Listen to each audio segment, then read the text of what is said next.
오늘도 우리에게 기쁜 날, 좋은 날을 주신 하나님을 함께 찬양합시다. 할렐루야.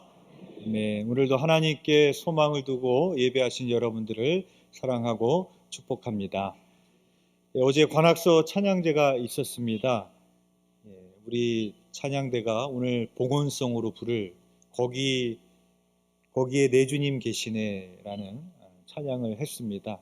요즘 이스라엘과 하마스 간의 전쟁 가운데 이 시대에 맞는 좋은 곡을 참 선곡해서 많이 은혜를 받았습니다.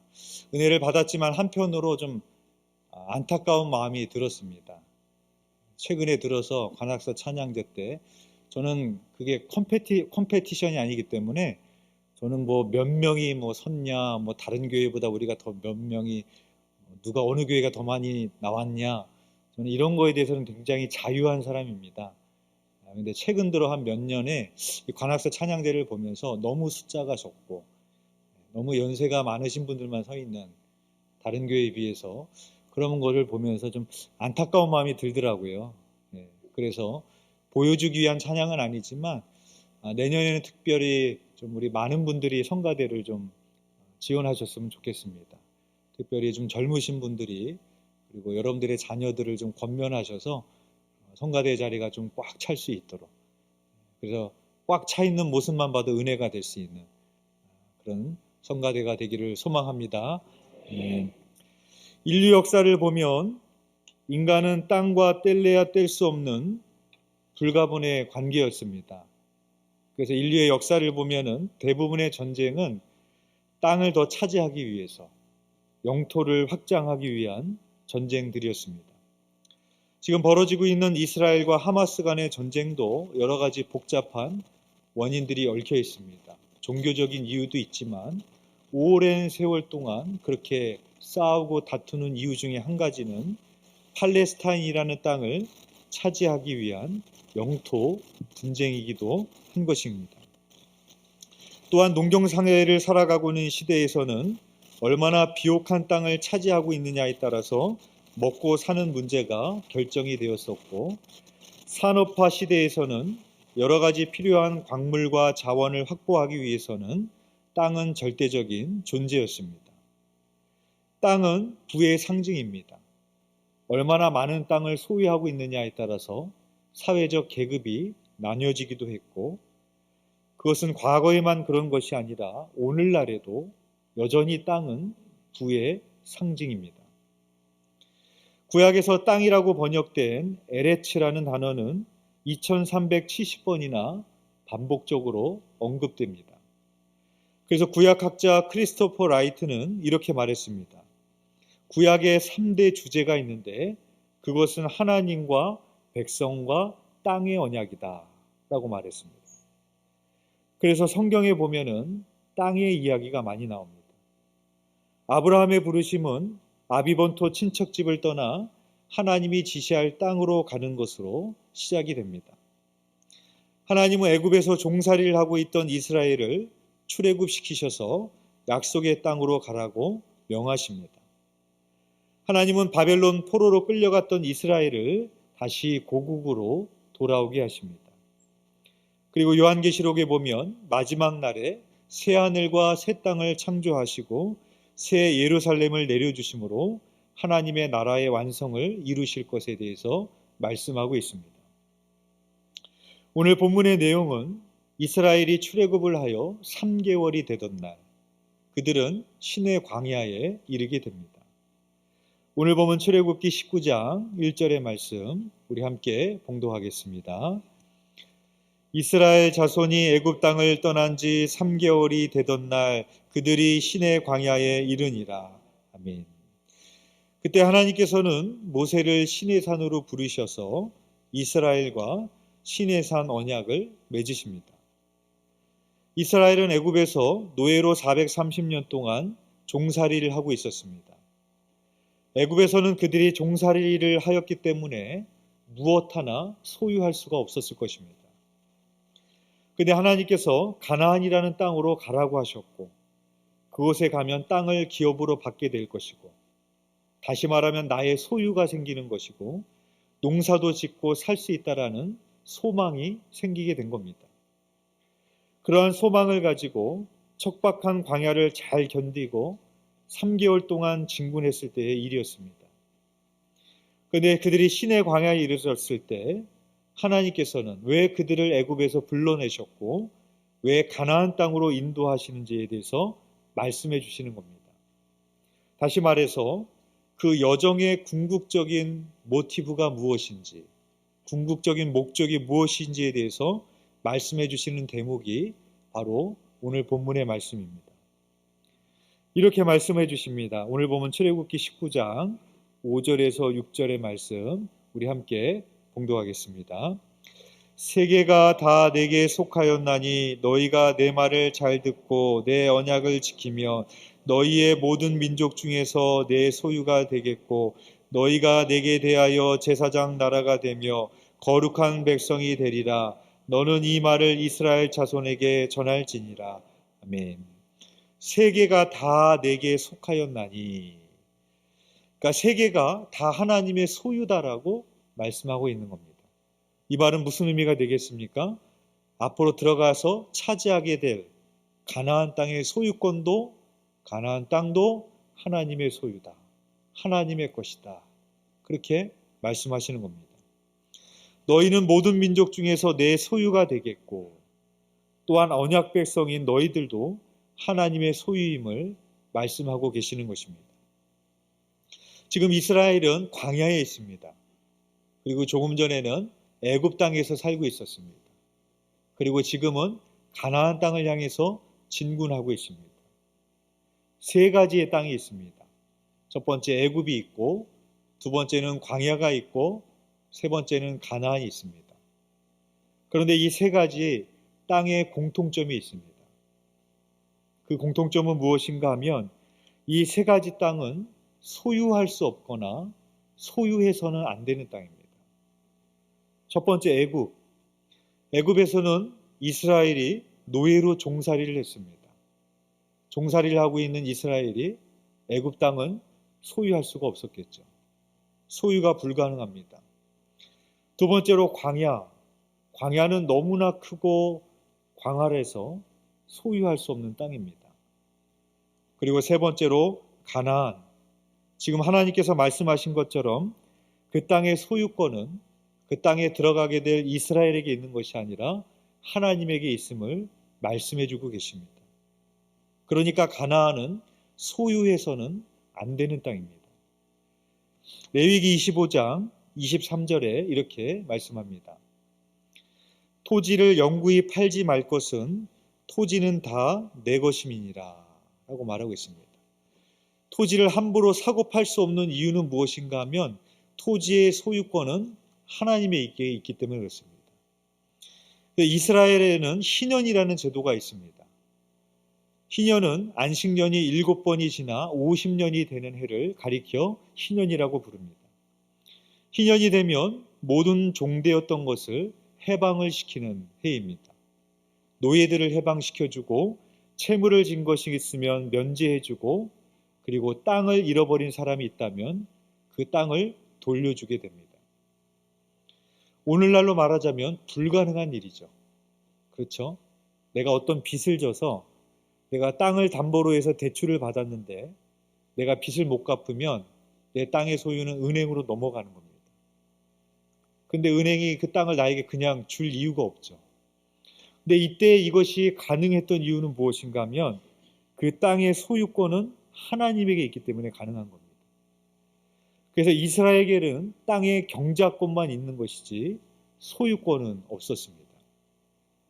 시편 24편 1절에도 이렇게 말씀을 합니다. 땅과 거기에 충만한 것과 세계와 그 가운데 사는 사람은 다 여호와의 것이로다 라고 말씀하고 있습니다. 이 말씀에 보면 땅만 하나님의 것이 아니라 거기에 사는 사람과 모든 것들이 이 세계가 다 하나님의 것이라고 말씀을 하고 있습니다. 그렇다면 하나님께서는 왜 이스라엘을 가나안으로 가라고 하셨을까요? 그 땅을 소유하라는 것이 아니라 그 땅을 거룩한 나라로 제사장 나라로 세우라라는 것입니다. 다시 말해서 약속의 땅은 소유지가 아니라 선교지인 것입니다. 애굽, 광야, 가나안, 이 중에서 가장 살기 좋은 땅은 어디일까요? 안 살아봐서 모르시나요? 네. 애굽이 가장 살기가 좋은 땅이죠. 객관적으로 보면. 그래서 에탄 리반이라는 학자에 의하면 고대 근동 시대에는 사람들이 일반적으로 땅을 세 종류로 구분했다고 합니다. 첫 번째는 옥토, 두 번째는 광야, 세 번째는 방목지로 구분을 했습니다. 이 중에 방목지에는 잣나무들이 많이 있고 풀이 있어서 주로 목축과 양봉을 할 수 있는 땅이었습니다. 그러니까 가축으로부터 젖을 짜내고 벌로부터 꿀을 얻었습니다. 그러니까 그 당시에 사람들은 이 방목지를 가리켜서 젖과 꿀이 흐르는 땅이다 라고 불렀던 것입니다. 요셉 시대에 애굽 사람들은 목축을 가증히 여겼습니다. 그래서 야곱이 가족을 데리고 애굽으로 갈 때 나일강 주변에는 옥토가 많이 있었지만 요셉이 고센 땅으로 가라고 합니다. 고센 땅은 방목할 수 있는 땅이었고 목축이 가능한 땅이었습니다. 그래서 사람들은 애굽의 고센 땅을 젖과 꿀이 흐르는 땅으로 기억하고 있는 것입니다. 고라의 자손들이 모세와 아론에게 반역할 때 이렇게 불평했습니다. 민수기 16장 13절에서 14절의 말씀입니다.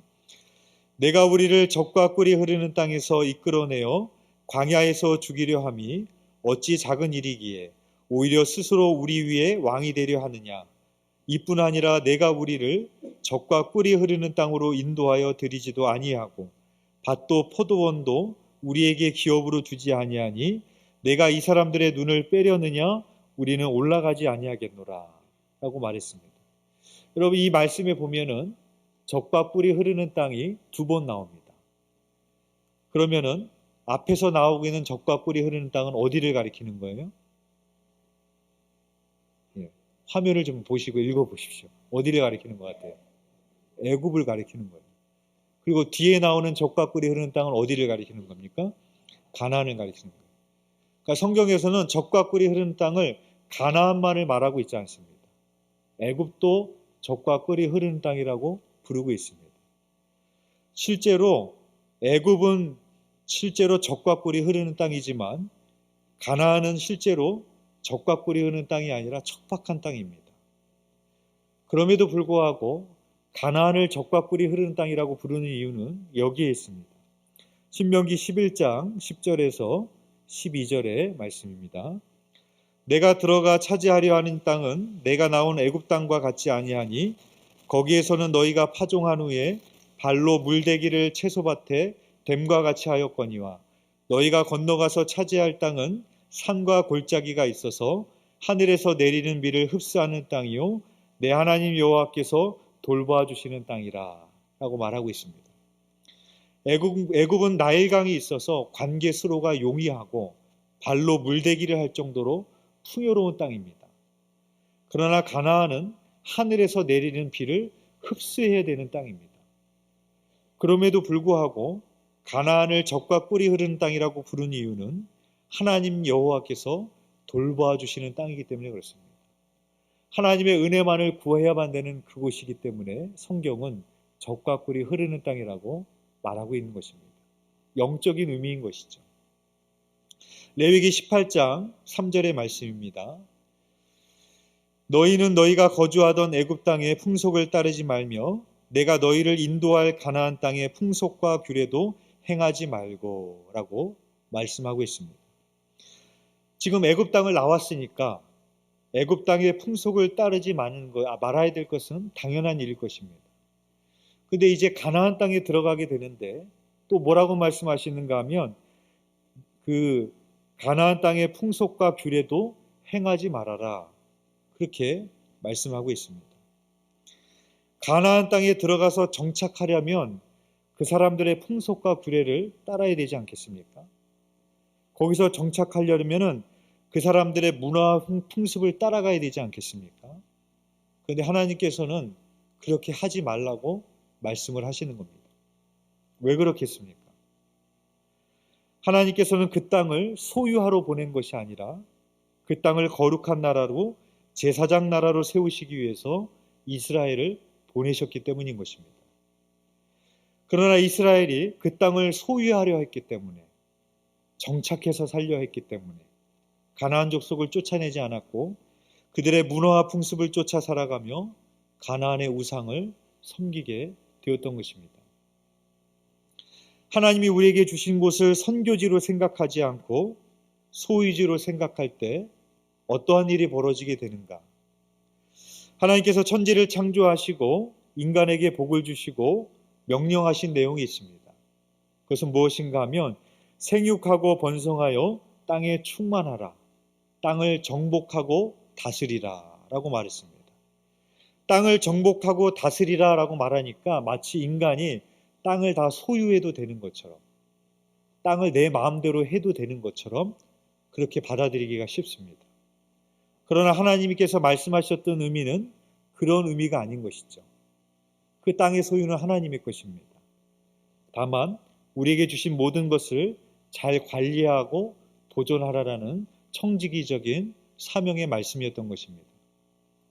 그런데 인간이 땅을 정복하고 다스리라고 했는데 이 세상을, 이 자연을 선교지로 여긴 것이 아니라 소유지로 여겼을 때 어떠한 일이 벌어지게 됩니까?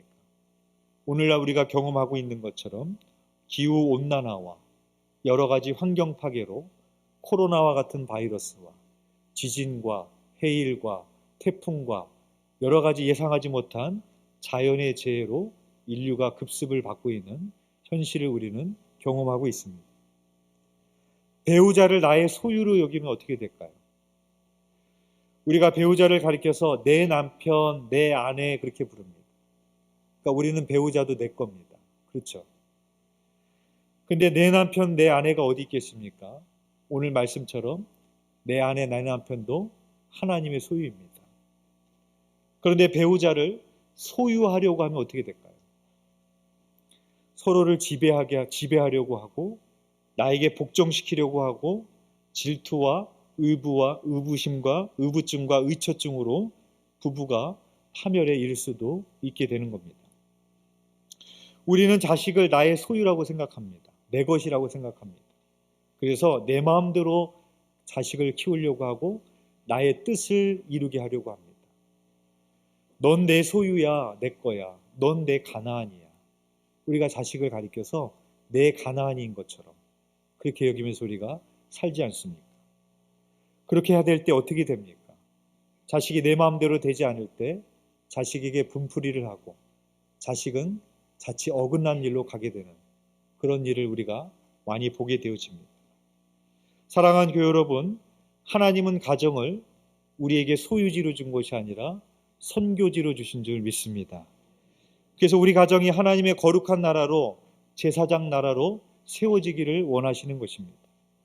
그런데 하나님께서 나에게 주신 가정을 선교지라고 생각하지 않고 소유지라고 생각하니까 가정의 여러 가지 불화와 갈등과 폭행이, 불화가 일어나는 것을 보게 되어집니다. 여러분, 권력을 소유하려고 하면 어떻게 될까요? 서로 정쟁하고 서로 욕하고 끊임없이 음해하고 서로를 죽이려 하고, 오늘날 한국 정치 세계의 모습 아닙니까? 권력을 소유하려고 하니까 끊임없이 그러한 일들이 벌어지는 것을 보게 되어집니다. 여러분, 얼만큼 재산을 가져야 만족할 수 있을까요? 세계 최고의 갑부였던 록펠러가 했던 유명한 말이 있습니다. 그가 잘 나가던 중년기에 기자가 물었습니다. 당신은 최고 부자인데 돈을 얼마나 벌기를 원합니까? 라고 물었습니다. 그때 록펠러가 이렇게 대답했습니다. 조금만 더, 조금만 더. 우리들의 마음도 그렇죠.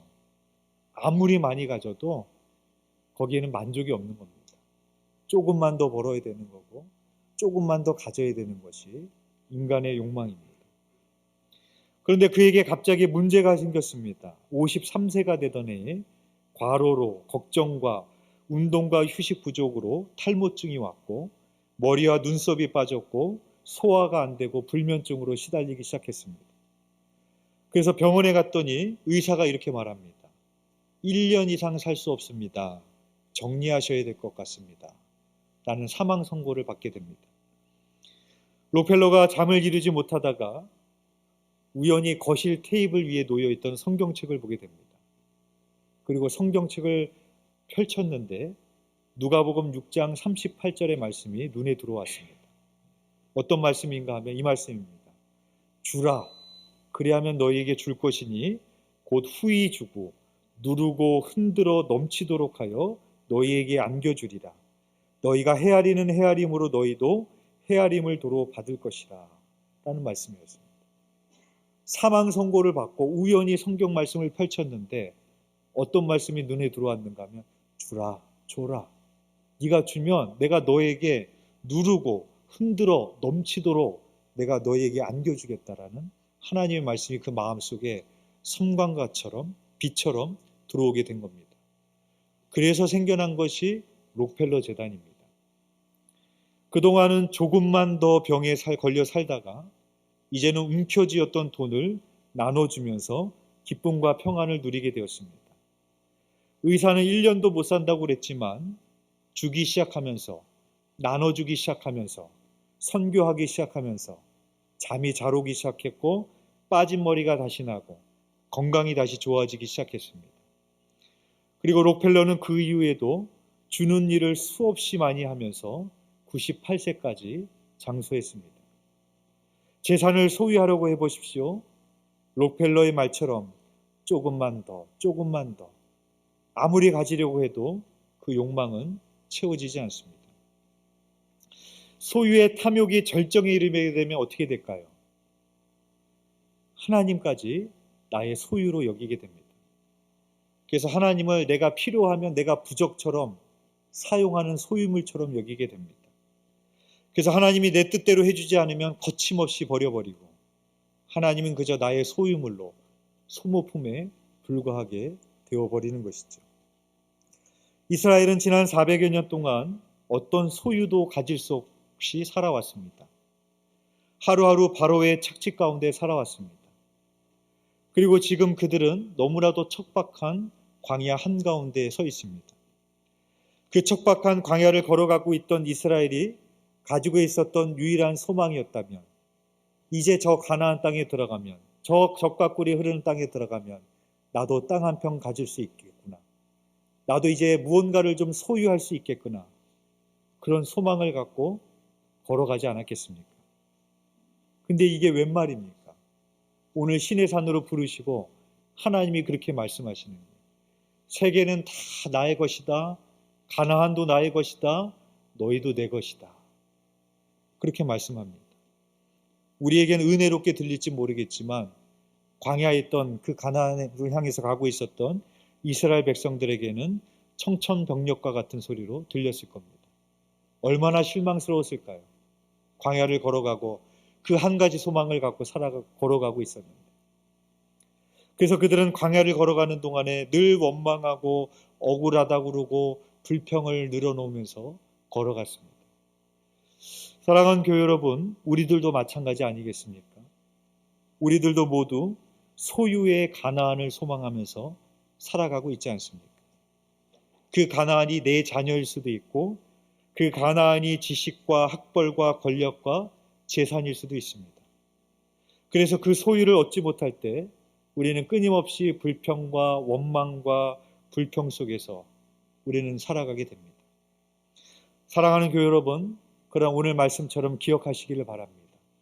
하나님께서 이 세상 가운데 우리를 살아가게 하신 이유는 여러분을 이 세상 가운데 하나님의 나라로 왕같은 제사장으로 하나님의 거룩한 기업으로 불러주신 이유는 무언가를 소유하기 위함이 아니라 선교하기 위함이심을 기억하시기를 바랍니다.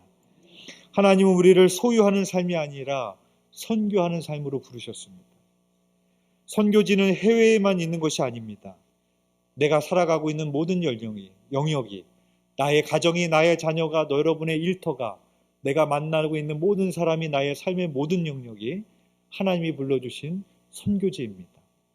바라기는 여러분의 살아가는 삶의 모든 영역이 여러분들을 통해서 거룩한 나라로, 제사장 나라로 세워지시는 귀한 역사에 쓰임받는 저와 여러분이 되시기를 주님의 이름으로 축원드립니다.